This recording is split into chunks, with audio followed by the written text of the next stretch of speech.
Terima kasih Anda masih di Dokter Indonesia. Kali ini saya sudah ditemani oleh bintang cantik yaitu Ola Ramlan. Terima kasih kehadirannya, Neng. Ola, tadi segmen sebelumnya kita sudah bahas mengenai masalah resiko penggunaan gadget terhadap kesehatan pergelangan tangan. Jadi kekeliruan dalam menggunakan gadget ternyata bisa mengakibatkan ngilu bahkan gangguan saraf yang sangat riskan dengan pergelangan tangan. Nah, kali ini kita juga membahas mengenai beberapa resiko yang berkaitan dengan seseorang yang memiliki aktivitas dan mobilitas tinggi. Seperti bintang tamu saya. Mobilitasnya tinggi kan? Lumayan dokter. Saya lumayan sering beraktivitasnya syuting terus ya. Dari pagi, siang, sampai malam. Terus juga saya kan presenter itu pakai heels ya. Nah, heels. tinggi ini? Tinggi, lumayan tinggi. Jadi makanya kan samping dokter ya, jadi harus tinggi juga. Nah, itu membuat saya kaki tuh suka pegel-pegel dong, suka kram, suka kayak semutan gitu. Nah, tidak hanya Ola yang mengalami keluhan tersebut, ternyata penonton saya salah satunya ini juga mengalami hal yang sama. Tapi penyebabnya apa ya? Apakah menggunakan heels? Halo Bu, apa kabar? Dengan Ibu siapa? Ibu Yanti. Ibu Yanti. Nah, Ibu Yanti punya keluhan nggak mengenai masalah pegel, kram, kesemutan? Oh iya. Apa? Karena ya kalau syuting di rumah. Oh, syuting di rumah. syuting film apa? Syuting ini nyuci, gosok. Biasa bagian tubuh yang mana yang suka pegel, kesemutan, kram? Biasanya pinggang. Pinggang. Ini betis. Apa jongkok gitu kan? Jongkok. Ternyata tidak hanya seorang artis seperti Ola, tapi Anda ibu rumah tangga tetap berisiko mengalami kondisi seperti kesemutan, kram, pegal ya. Bahkan hal-hal yang lain pada organ tubuh Anda. Nah, mungkin untuk lebih jelasnya lagi kita akan mengajak diskusi seorang ahlinya yaitu Dr. Firdaus. Apa kabar Dr. Firdaus? Baik, terima kasih. Apa kabar dokter? Iya, Dok. Ini kan tadi Ola bahkan salah satu penonton saya itu sering mengalami kondisi pada tubuhnya terutama kaki kalau Ola karena aktivitas menggunakan heels.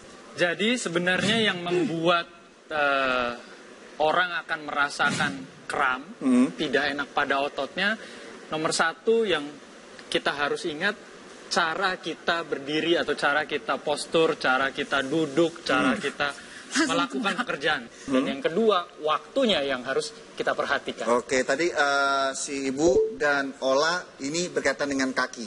Nah, di sini ada contoh ya bahwa ini kan berkaitan dengan saraf ini, Dok ya. Ini bisa dikatakan neuropati juga. Ya. Ya. Nah, ini tadi lah kalau Ola mengalami kayak kesemutan ya, ini seperti ditusuk-tusuk.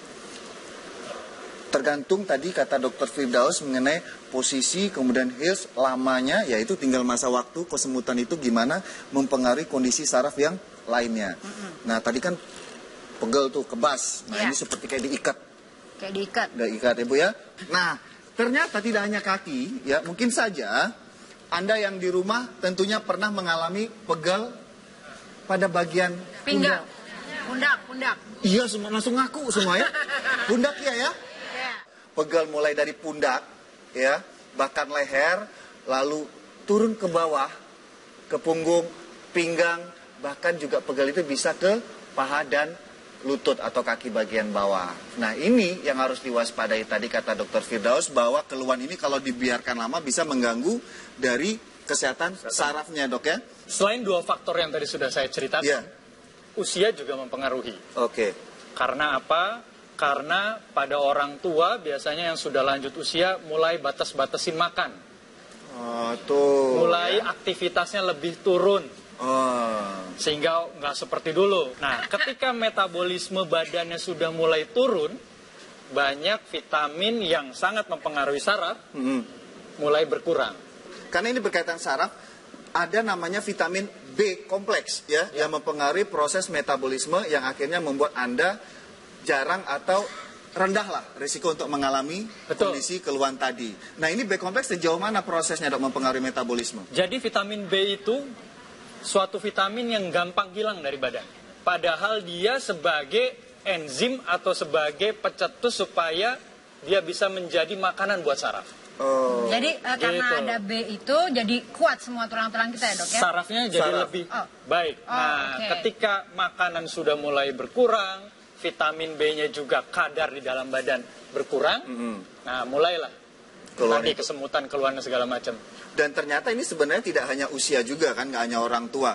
Saya yakin kayak pekerja kantoran, kemudian Anda mahasiswa, bahkan remaja, ini kan aktivitasnya. Nah, ini resikonya apa jika ini dibiarkan lama? Belum lagi orang tua dibiarkan lama dengan cuek, gizi nggak diperhatikan, mengkonsumsi bahan makanan nggak diperhatikan. Ini biasanya dampak yang cukup riskan untuk kondisi. Ketika saraf itu dipakai terus, sedangkan makanannya tidak ditambah, kasarnya seperti itu, dia akan mulai rusak. Oke. Kalau sudah rusak, akan memperbaikinya akan lebih sulit.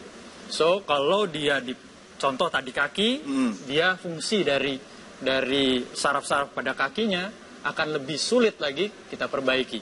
Jadi tadi yang rasanya mulai dari telapak kaki, betis, akan terus menjalar ke bagian atas yang lain. Oke, tergantung juga seberapa sering organ tersebut Betul, digunakan. Dan mengalami kelelahan di otot-otot. Nah, Ola kalau mengalami kebas pegal di kaki, selain dipijit sama ayang di rumah alias suami, biasanya mengkonsumsi apa sih? Nah dok, saya punya rahasianya nih dok. Untuk setiap hari saya mengkonsumsi vitamin neurotropik, yaitu vitamin B1, B6, dan B12. Nah, karena anjuran dari teman saya dan dokter, biasanya dia bilang kalau pakai ini jadinya semua aktivitas lancar. Akhirnya saya minum Neurobion. Jadi semenjak menggunakan ini setiap hari, saya pun bisa syuting, saya bisa kerja lebih lama dari pagi ataupun sampai malam, semuanya lancar dan aman terkendali. Oke, terima kasih buat bintang tamu saya Ola Ramlan dan Dokter Firdaus. Terima kasih dok. Terima kasih Ola. Setelah ini ada suatu tips buat Anda, yaitu pertolongan pertama saat tangan terjepit. Bagaimana tipsnya? Jangan kemana-mana. Tetap di Dokter Us.